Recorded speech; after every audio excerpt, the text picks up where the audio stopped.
ఈ వీడియోలో మనము ఎత్తులు మరియు దూరాలకు సంబంధించిన పద సమస్యలను ఏ విధంగా పరిష్కరించాలో నేర్చుకుంటాము. రెండు భవనాల మధ్య దూరంకి సంబంధించి heights and distances word problem, distance between two buildings. ఇక్కడ ఒక ఉదాహరణ ఉంది చూడండి.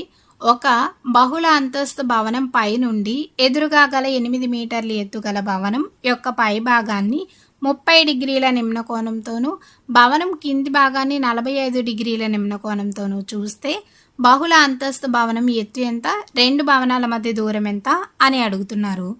అయితే ఇక్కడ మనం ప్రశ్నని బాగా అర్థం చేసుకోవాలి. ఇక్కడ ఏమంటున్నారు, బహుళ అంతస్తు భవనం అంటున్నారు. దీన్ని మనం ఈ విధంగా అనుకుందాం. అలాగే దీనికి ఎదురుగా 8 మీటర్ల ఎత్తుగల ఒక భవనం ఉంది అంటున్నారు. ఇది మనం 8 మీటర్ల ఎత్తుగల భవనం అనుకుందాం. అయితే ఇప్పుడు ఈ బహుళ అంతస్తు భవనం పైనుంచి, అంటే సరిగా ఇక్కడ నుంచి ఒకవేళ మనము నేరుగా ఒక గీతను గీసినట్లయితే ఇదేమవుతుంది, క్షితిజ సమాంతర రేఖ అవుతుంది. ఎందుకు, భూమికి సమాంతరంగా ఉంటుంది కాబట్టి. అయితే ఇక్కడ ఈ భవనం పై నుంచి, అంటే సరిగా ఈ బిందువు నుంచి 8 మీటర్ల ఎత్తుగల భవనం యొక్క పై భాగాన్ని, అంటే దీన్ని సరిగా 30 డిగ్రీల నిమ్న కోణం చేస్తుంది అంటున్నారు. అలాగే ఈ బహుళ అంతస్తు భవనం పై నుంచి 8 మీటర్ల ఎత్తుగల కింది భాగాన్ని, అంటే ఈ భవనం యొక్క కింది భాగాన్ని 45 డిగ్రీల కోణం చేస్తుంది అంటున్నారు. ఈ రెండు కూడా నిమ్న కోణాలే. ఇది మనకు ఇచ్చిన సమాచారం. దీని నుంచి మనం బహుళ అంతస్తు భవనం ఎత్తు, అంటే దీన్ని మనం హెచ్ అనుకుందాం. అలాగే రెండు భవనాల మధ్య దూరం, అంటే దీన్ని మనం డి అనుకుందాం. ఈ రెండింటిని కనుక్కోవాలి. అయితే వీటిని మనం ఏ విధంగా కనుక్కోవచ్చు అంటే, ఇక్కడ చూడండి డి ఉంది కదా, దీనికి ఎదురుగా ఉన్న ఈ భాగం కూడా అంతే దూరం కలిగి ఉంది కాబట్టి దీన్ని కూడా మనం డి అనుకోవచ్చు. అయితే ఇప్పుడు మనము సులభంగా గుర్తించడానికి కొన్ని బిందువులను గుర్తుపెట్టుకుందాం. అయితే ఇప్పుడు చూడండి, సి దగ్గర ఉన్న క్షితిజ సమాంతర రేఖ ఉంది కదా, ఇది మరియు డిఈ ఈ రెండు రేఖలు కూడా సమాంతరంగా ఉన్నాయి. అలాగే ఈ రెండు సమాంతర రేఖలను డిసి అనే రేఖ ఖండిస్తుంది. అంటే ఇదేమవుతుంది, డిసి అనేది తిర్యక్ రేఖ అవుతుంది.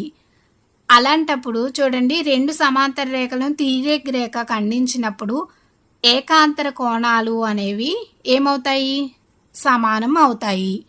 అలాగే ఇక్కడ మనం బాగా గమనించినట్లయితే వీటిలోని లంబకోణ త్రిభుజాలు ఎక్కడ ఉన్నాయి, ఈ వద్ద మనకు ఒక లంబకోణ త్రిభుజం అనేది ఏర్పడింది. ఇప్పుడు మనం చూసినట్లయితే సి దగ్గర ఒక క్షితిజ సమాంతర రేఖ ఉంది కదా, ఈ రేఖ మరియు డిఏ అనేది కూడా ఒక సమాంతర రేఖ అవుతుంది. ఈ రెండు సమాంతర రేఖలను డిసి అనే రేఖ ఖండిస్తుంది. అంటే డిసి అనేది ఏమవుతుంది, తిర్యక్ రేఖ అవుతుంది.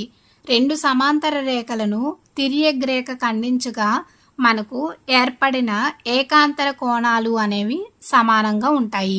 అంటే సి వద్ద 30 డిగ్రీల కోణం ఉంది కదా, అలాగే డి వద్ద మనకు ఏర్పడే కోణం కూడా అంతే ఉంటుంది. ఎందుకు, ఈ రెండు కూడా ఏకాంతర కోణాలు అవుతాయి కాబట్టి ఇది కూడా 30 డిగ్రీలు అవుతుంది. అలాగే మనకు మరొక లంబకోణ త్రిభుజం అనేది ఏబిసిలో బి వద్ద ఏర్పడింది. అలాగే సి దగ్గర ఉన్న క్షితిజ సమాంతర రేఖ మరియు ఏబి ఈ రెండు కూడా ఎలా ఉన్నాయి, సమాంతరంగా ఉన్నాయి. ఈ రెండు సమాంతర రేఖలను మనకు ఏసి అనే రేఖ ఖండిస్తుంది. కాబట్టి ఏసి అనేది ఏమవుతుంది, ఇది కూడా ఒక తిర్యక్ రేఖ అవుతుంది. ఇప్పుడు సి దగ్గర ఏర్పడిన 45 డిగ్రీల కోణము మరియు ఏ దగ్గర ఏర్పడే ఈ కోణం కూడా 45 డిగ్రీలు అవుతుంది. ఎందుకు, ఈ రెండు కూడా ఏకాంతర కోణాలు అవుతాయి కాబట్టి. అలాగే మనకు ఈ భవనం యొక్క ఎత్తు 8 మీటర్లు అని తెలుసు కాబట్టి ఇది కూడా 8 అవుతుంది. అలాగే బిఈ కూడా మనకి ఎంత అవుతుంది, 8 మీటర్లు అవుతుంది. మరి సిఈ ఏమవుతుంది, భవనం యొక్క ఎత్తు బీసీ అనేది హెచ్ అనుకున్నాం కాబట్టి సిఈ ఏమవుతుంది, హెచ్ మైనస్ 8 అవుతుంది.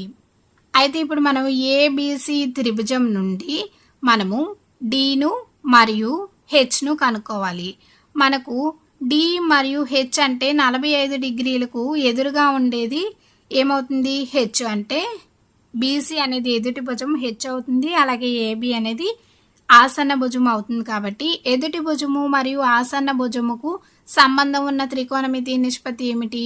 టాన్. అలాగే కోణం ఎంత ఉంది మనకు? 45 డిగ్రీలు ఉంది. కాబట్టి టాన్ 45ని ఇప్పుడు మనం కనుక్కోవాలి. ఈ త్రిభుజం ప్రకారము మనకు టాన్ 45 ఏమవుతుంది? హెచ్ బై డి అవుతుంది. ఎందుకు? ఎదుటి భుజము బై ఆసన్న భుజము కాబట్టి. అయితే మనకు టాన్ 45 యొక్క విలువ ఏ విధంగా తెలుస్తుంది అంటే, ఇప్పుడు మనం ఒక లంబకోణ త్రిభుజాన్ని తీసుకున్నాము అనుకోండి. ఒక కోణం 45 డిగ్రీలు, మరి మిగిలిన కోణం ఏమవుతుంది? అది కూడా 45 డిగ్రీలే అవుతుంది. ఎందుకు? త్రిభుజంలోని అన్ని కోణాలు మొత్తం 180 డిగ్రీలకు సమానం కాబట్టి. అయితే వీటిలోని మనము భూమిని 1 అనుకున్నాం అనుకోండి, అప్పుడు ఇక్కడ ఉండే భుజం కూడా 1 అవుతుంది. ఎందుకు? ఒక త్రిభుజంలోని 2 కోణాలు సమానమైతే వాటికి ఎదురుగా ఉన్న భుజాలు కూడా సమానం అవుతాయి. కాబట్టి ఈ రెండింటిని ఉపయోగించుకొని మనం పైథాగరస్ సిద్ధాంతాన్ని ప్రకారము కర్ణాన్ని కనుక్కోవచ్చు. అప్పుడు √2 అవుతుంది. దీని ప్రకారం మనం టాన్ 45ను ఏ విధంగా రాసుకోవచ్చు? ఎదుటి భుజము బై ఆసన్న భుజము కాబట్టి 1/1 అంటే 1 వస్తుంది. అంటే టాన్ 45 అనేది ఎంత వచ్చింది? 1 వచ్చింది. దాని ప్రకారం మనకి ఏమవుతుంది? హెచ్ అనేది డీకు సమానం అవుతుంది అని చెప్పచ్చు. అయితే ఇప్పుడు మనము ఈ డీను కానీ హెచ్ను కానీ ఏ విధంగా కనుక్కుంటాము అంటే, ఇప్పుడు చూడండి, సిడిఈ త్రిభుజం నుండి మనం డీను కనుక్కోవచ్చు. ఏ విధంగా అంటే, దీంట్లోని మనకు 30 డిగ్రీల కోణం ఉంది. అలాగే ఒక భుజం డి అయింది, మరొక భుజం H-8 అయింది. ఇక్కడ డి అనేది ఏమిటి? ఆసన్న భుజము అవుతుంది 30 డిగ్రీలకు. అలాగే H-8 అంటే ఏమిటి? ఎదుటి భుజము అవుతుంది. ఇక్కడ ఎదుటి భుజము మరియు ఆసన్న భుజముకు సంబంధం గల త్రికోణమితి నిష్పత్తి టాన్. అంటే టాన్ 30ని మనం ఏ విధంగా రాసుకోవచ్చు? D-8/Dగా రాసుకోవచ్చు. ఎందుకు? ఇక్కడ H-8, ఇక్కడ హెచ్ అంటే మనకు డీకు సమానం అవుతుంది అనుకున్నాం కాబట్టి D-8గా దీన్ని మనం రాసుకున్నాము. మరి టాన్ 30ను దీని యొక్క విలువని ఏ విధంగా కనుక్కుంటాము అంటే, దీనికి కూడా మనం ఒక లంబకోణ త్రిభుజాన్ని తీసుకున్నాము అనుకుంటే, ఒక కోణం 60 డిగ్రీలు అయిందనుకోండి, మరొక కోణం ఏమవుతుంది? 30 డిగ్రీలు అవుతుంది. అలాగే వీటిలోని భూమిని మనం 1 అనుకుంటే 60 డిగ్రీలకు ఎదురుగా ఉన్న భుజము అనేది √3 అవుతుంది. అలాగే కర్ణము అనేది 2 అవుతుంది. దీని ప్రకారం టాన్ 30 ఏమవుతుంది? 30 డిగ్రీలకు ఎదురుగా ఉన్న భుజము 1, అలాగే ఆసన్న భుజము √3 అంటే 1/√3 అవుతుంది. కాబట్టి D-8/D ఈజ్ ఈక్వల్స్ టు 1/√3 అవుతుంది. దీన్ని మనం ఇప్పుడు అడ్డగుణకారం చేసి డీను కనుక్కోవచ్చు కదా. అప్పుడు ఏమవుతుంది? D√3 - 8√3 is equals to D అవుతుంది. ఇప్పుడు డీని మనం ఎడమ వైపుకు తెచ్చుకుందాం. 8√3ను సమీకరణానికి కుడివైపును పంపిద్దాం. అప్పుడు ఏమవుతుంది? డీని కామన్గా తీస్తే √3 - 1 వస్తుంది ఈజ్ ఈక్వల్స్ టు 8√3 అవుతుంది. దీని నుంచి మనం డీని రాసుకోవచ్చు కదా. ఏమవుతుంది? డి అనేది 8√3/√3 - 1 అవుతుంది. అయితే ఇక్కడ హారంలోని √3 ఈ విధంగా ఉంది కాబట్టి మనం హారాన్ని అకరణీయం చేసుకుందాం. అంటే ఈ భిన్నంలోని లవాన్ని మరియు హారాన్ని మనము √3 + 1తో గుణిద్దాం. అప్పుడు ఏమవుతుంది? లవంలోని 8 × √3 × √3 అంటే ఏమవుతుంది? 3 అవుతుంది. అలాగే √3 × 1 అంటే √3 అవుతుంది. అంటే 8 × 3 + √3 బై హారంలోని చూడండి, √3 - 1 √3 + 1 ఉంది. అంటే a - b × a + b రూపంలో ఉంది. దానికి సూత్రం ఏమిటి? a² - b² అవుతుంది. అంటే √3² - 1² √3² అంటే 3 అవుతుంది.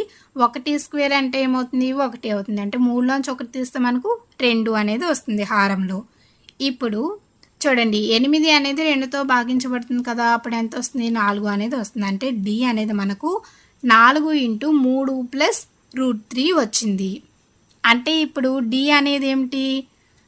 బహుళ అంతస్తు భవనం ఎత్తు మరియు 2 భవనాల మధ్య దూరం కూడా ఇదే అవుతుంది. అంటే డి మనకి ఎంత వచ్చింది? 4 × 3 + √3.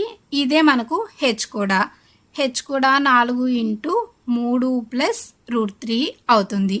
ఎందుకు? ఈ రెండు కూడా సమానం కాబట్టి డి మరియు హెచ్ రెండు విలువలు కూడా మనకు 4 × 3 + √3 అవుతుంది అని మనం చెప్పచ్చు.